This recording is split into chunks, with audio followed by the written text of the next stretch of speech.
कि जान तोहरा पे जानी तोहरा पे कि जान तोहरा पे हम ता लुटाइब तानी हंस के तबहिया में आ जा।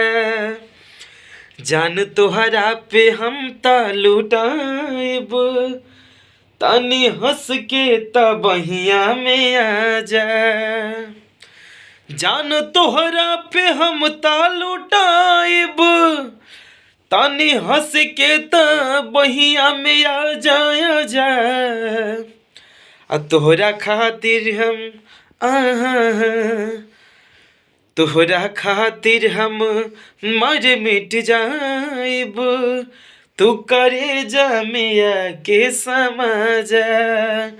तोहरा खातिर हम मर मिट जाइब तानी हंस के तबहिया में आ जा। नाना रे नने नने अब कहिया डोली लेके घरे अइबा कहिया। पी के मन मस्त भइल बा जानू तोर अखिया के नाना रे नने नने अब कहिया। कि चांदनी बन रात के आजोरिया कब अंगना में हमरो तू आजा।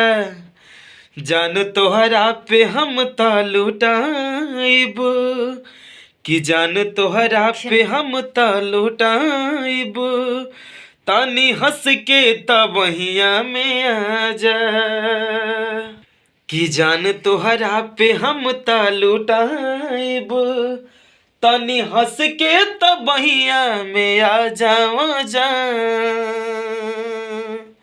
हेलो नमस्ते प्रणाम आप सभी का दिल से थैंक यू। आप लोग देख रहे हैं, अगर फेसबुक से देख रहे हैं तो सूरज सम्राट के माध्यम से, अगर यूट्यूब से देख रहे हैं तो AB सूरज किंग मेरा यूट्यूब चैनल का नाम है। आप लोग बहुत बहुत बहुत सारा प्यार दे रहे हैं और आप लोग ऐसे ही प्यार बना के रखें और हम लोग कुछ ना कुछ नवा लेके आते रहेंगे।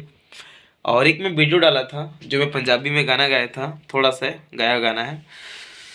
हम खुद के चंद शर्मांदा है कि रब भी बना के तेन आपू शर्मांदा है। ये कुछ गाना गाया था मैं और बहुत अच्छा लगा। और आप लोग ऐसे प्यार बना के रखें और फिर मिलेंगे नेक्स्ट वीडियो में आप सभी को ऐसे ही। और चैनल के अगर नए हैं तो चैनल को सब्सक्राइब जरूर करें और फेसबुक से भी सब्सक्राइब कर लें प्लीज़। अगर आप लोग 80-90 रुपया कुछ अगर हेल्प कर दीजिएगा तो मुझ जैसे थोड़ा दिहाड़ीदार बंदे का कुछ तो हेल्प होगा।